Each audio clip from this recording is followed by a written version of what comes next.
Hey guys, Sean C. Phillips here with Herb, Gina, and Dweebo. We just got back from seeing a late screening. Well, it wasn't super late, but of Quentin Tarantino's new film, Django Unchained.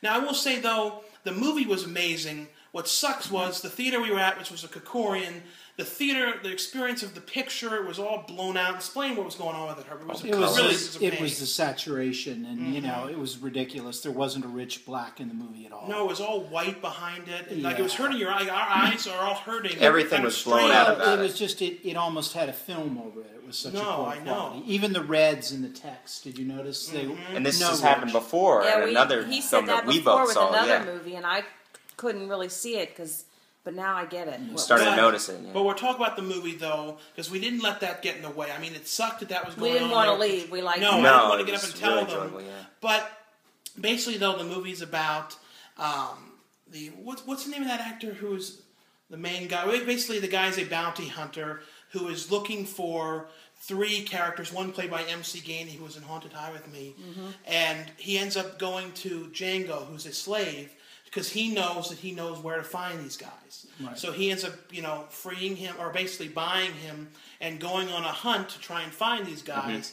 And basically it leads them into having a friendship and working together and trying to get Django's wife, who was taken away from him, and to where she went. We're not going to say, but that's basically the plot to it. But it's done in the style of a spaghetti western. Right. Good, bad, the ugly. Good, bad, the ugly. Yeah. Mixed with kind of a revenge film, mixed with like a 70s style, like all kinds of stuff in one. But I think it's pop culture. I think it was one of his most effective to me. Absolutely. I think it was definitely his best. It's my favorite I've seen of his since Pulp Fiction, definitely. And now, what did you think of the movie, Herb? Now we're going to go one by one. It was really rich. I mean, it was like an epic. It was what I would have wanted for Les Mis that I just didn't get.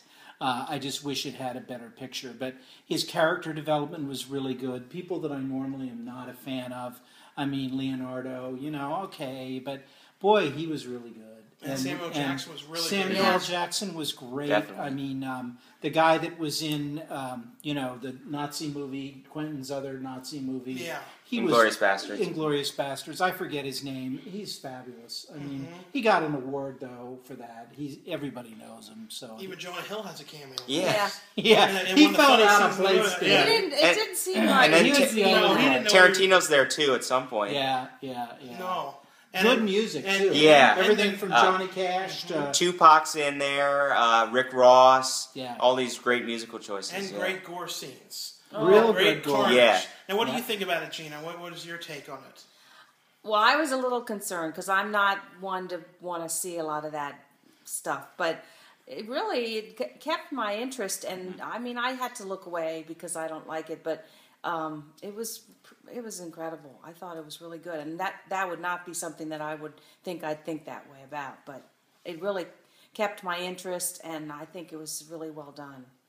Really good characters. Now, what about you, Dweebo? Well, like he said, the music was great in it, and I love seeing all the appearances from, his past films, and, like he said, with the violence as well, like, when I want to see a violent film, I'm going for, like, Natural Born Killers, kind of just so crazy with the violence, stuff like that, and I really liked, recently, Dread, I watched that with Sean in 3D, and that was really amazing film, too, and he does the violent stuff better than, just the run-of-the-mill kind of... No, and the violence was the remakes bad these people, days. And you were really, like, you were happy to see these people It's a really great revenge film, like, ever since Harry Brown, I've loved kind of films like that, where it's sort of like the guy who gets all the bad guys to sort of repay for what they did, and you sort of see why they're, why it's happening to the person that it is, instead of it just sort of being like,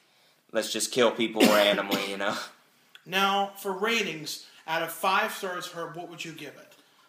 Well, I don't know. I don't normally give something 5 stars, but, I would come very close. And especially the fact that you had a couple of friends in it. I thought it was really cool that MC Gainey had a part. I thought it was really cool. The frog lady.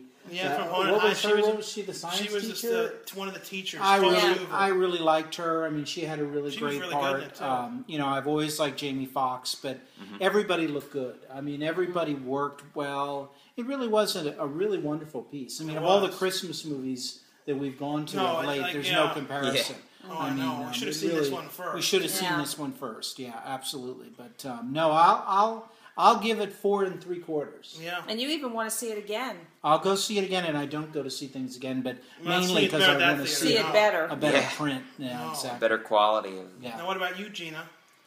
Ooh, I think for the character development and the costumes and everything, I thought it was really well done. I'd give him a lot of credit, and so I have to give it a 4 stars. And what about you, Dwayne? Well, like I said, you know, his stuff always reminds me of this sort of violent stuff I like Natural Born Killers, so I'd probably give it close to a solid 5. I mean, you know, another film like this that, well, not like this, but like this with the sort of violence is Drive, which, you know, is a solid 5 for me, and so anything that he does, usually I'm a fan of, so I definitely would give it close to a 5. Well, don't you think anybody that would like Kill Bill or whatever would love this? Definitely. No, I like this a lot better. Oh, I think it was... This was like...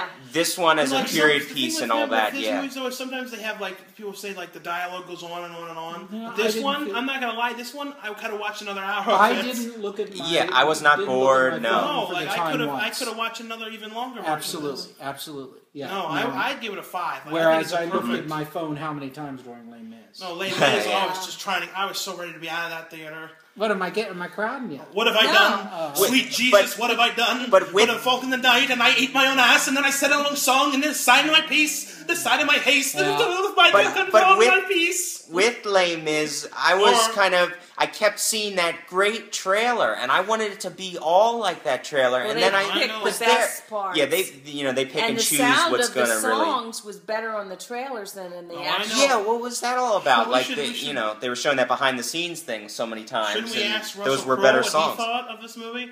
Yeah. There is reason to be now. I think that it's a perfect 5. I have nothing more to say, so I will leave this place right now. Wow. Wow, yeah. That was pretty good. Pavarotti. Where did you go? A Dutch I Pavarotti. have nothing else to say.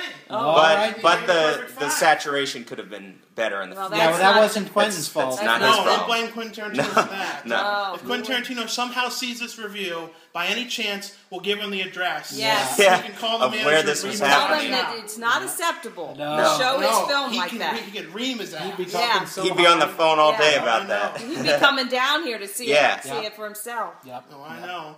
But I guess we'll see you guys later. Yep. Sure. What are we going to see next? I don't know. Who knows? I don't know. Happy New Year. But Happy New Year. If you go to one thing, go to this. Yeah, go to this. Go to this. Yeah, Even don't worry about even Lady I Biz or think Billy about Crystal. that. Yep. Yeah, poor No. Billy Crystal. Yeah, sorry. All right. Bye-bye. Bye.